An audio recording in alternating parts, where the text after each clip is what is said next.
Good morning, everybody. Keith here. Hoping everybody's having a good day, enjoying life, living life, loving life. We're going to hold on for a minute. As you can see in the text of the post, I tagged someone, hoping he'll come on and join me. He's probably a little bit more knowledgeable about this than I am, but I wanted to get on and explain a couple very determinate principles in what exactly a grand jury is and how they come about with these indictments. And basically there he is. We're going to see if you want to come on here, Rex.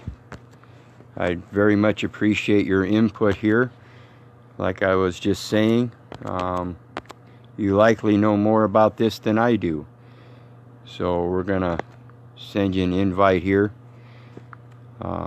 It should show up on your screen now. And basically, when we talk about a grand jury indictment, what we're talking about is a trial by jury. When we hear about these grand juries today, we have grand jury indictments by citizens of whom are persons. And those are civil grand jury indictments where you have a jury trial. Whereas the true and correct grand jury indictment, and most states have a grand jury indictment form, and down at the bottom it will likely say true bill. Okay? And what happens is in a valid grand jury indictment under the common law, when a grand jury is convened, the man that has had that accusation placed against him and not a charge to his person, which is an actual criminal offense, murder, rape, theft, something like that, you have a right under that 7th Amendment to be present at that grand jury so that you can ask the grand jury members various questions. And this is an important aspect. This is one of the very first aspects of the grand jury indictment under the common law that is violated by process. Our substantive law today is substantive in the literal sense, the legislated sense. But it must follow the course of the common law. And that means the course of the common law, you have the right to question your accusers at all stages. This is the principle of questioning jurisdiction and the elements thereof. And so that's the first part of the process that these grand jury indictments that we see today in these civil courts is violating as far as the process. Now when we move on to the next stage of the process, the information that's presented to the grand jury throughout this stage of questioning and answering and rebutting and all that, they then have a sit down in private where they go over all of this material just like they do in the regular trials today. And upon coming to a discernment, wherefore they can pass on a judgment through the foreman. When they come to that discernment, there are two options. And that is what we know today as a true bill. And this is in reference to that $20 or more in the 7th Amendment. Because it's going to cost you a lot more than $20 if they throw you in prison. Okay? It's going to cost you your livelihood, possibly, being in a prison full of people that kill each other. Now, if they present that as a true bill, then they move forward to the sentencing aspect, where they provide various different remedy possibilities. 1 year sentencing and fines, 2 years penalty and fines, whatever the case may be. However, if they come forward and say not guilty as a bill, and these two options, no bill and true bill, are in regards to that second part of the term, bill. And again, that's referencing that 7th Amendment of $20 or more. And if they have no bill, then that's it, done and over with. And that's the basic, simple thing about the grand jury indictments, okay? In reference to the no bill, this is where we get the substantive law, where we have this legislative law today, which is all contract, and they require a author, an autograph, and that's according to your capacity. In these civil cases, they require a signature. So if you try to put down a mark, you have to say that you're illiterate. There hasn't been a proper translation according to the language, the style that they're using in this legislation. And these legislations are all done through the Government Publications Office style manual. And so that's the basic reference. In regards to that commercial construct there, we talk about the straw man. This is where we talk about the person. And here's where I want people to comprehend that even in a true bill, you have a right to use that person, that straw man. And now I'm going to explain that straw man to you. Because like I said, in that 7th Amendment, if you get thrown in, it will cost you. It could cost you your livelihood. See, in the common law, if the head of the household is convicted of a true criminal offense, they can be sent off to prison, but they have that option today through that straw man to have somebody else step up in that position.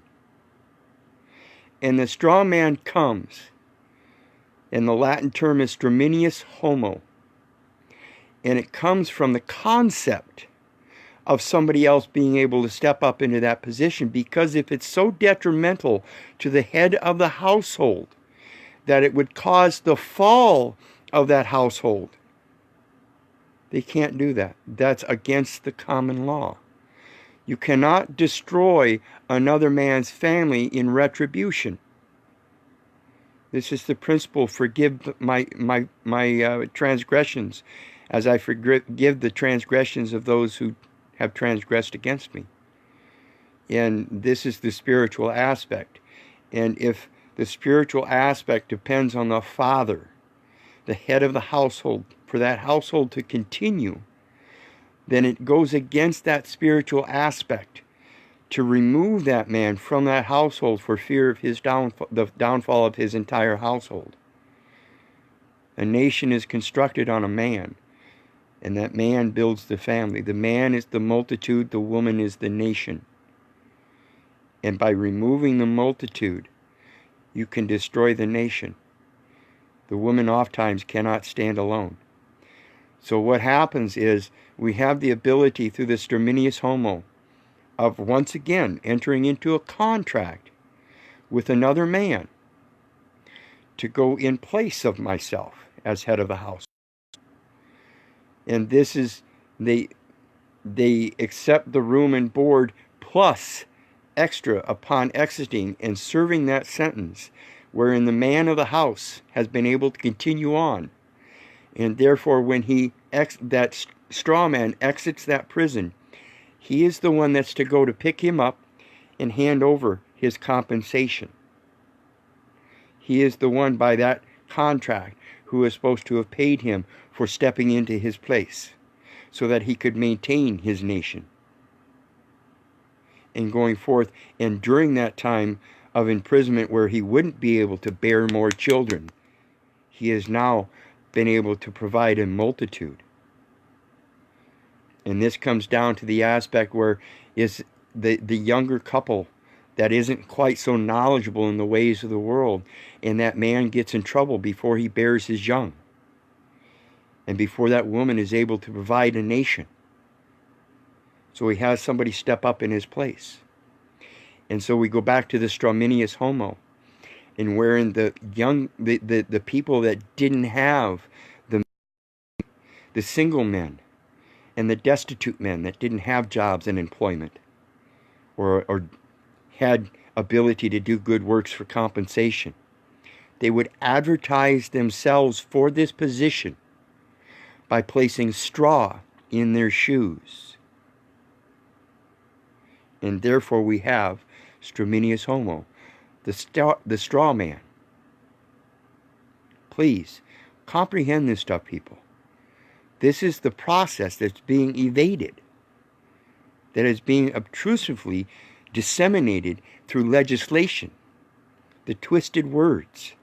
And again, I say, get back to the origins to know the truth of what's the reality of how we are supposed to proceed in life.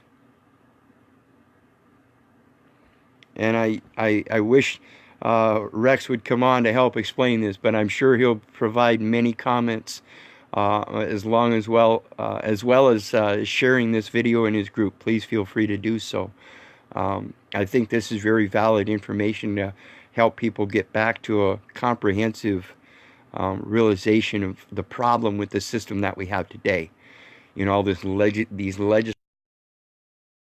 I tell you, these lawyers are the ones that are explaining to the bankers how to write up their laws, and the legislation how to write up their laws. And these people, once they write up their laws and pass them, they present them again to the lawyers to proofread them, to make again sure that they're supposedly accurate. But these lawyers are then grammatically correcting the words according to their liking, and therefore putting a further serpentine twist on them through their legalese, that which is already twisted through the English. The English is still a twisted jumble of words that we get from Greek and Latin and this and that, and then we put them together in this alphabet and use that alphabet in a string of symbols to make another set of symbols that string together to make a set of terms that are all conditions of contracts and not real common law process, which is, again, the substantive law we have today is supposed to follow the course of common law. And that's the course of common law, is the true bill or the no bill indictments of grand juries, where we are supposed to be a part of that process right from the beginning. According to the Seventh Amendment, we have a right to a trial by jury, and that is in reference to the grand jury, not these jury trials that we see through civil actions today. So please comprehend this. Again, like I said, Rex Eldon knows much more about this, I'm sure, and will hopefully be making comments on this video, as well as transferring this video, sharing this video in his group. Grand jury, it's yours. The grand jury is yours. You have a right to be present in that grand jury to question these people, so that when these lawyers present this legislative twist of the words, you can untwist them. So again, comprehend Straminius Homo and where it comes from and why it's in the commercial realm.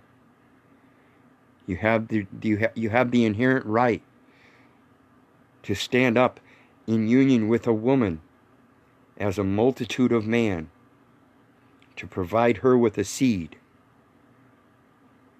for those nations. And they are subverting this through this civil contract known as a grand jury, with bringing forth United States and state citizens, which are persons, for contract purposes, commercial purposes, legal purposes only, and not the law. And remember, people, if it wasn't for you, I wouldn't be doing this. God bless. I love you. Have a great day. Bye.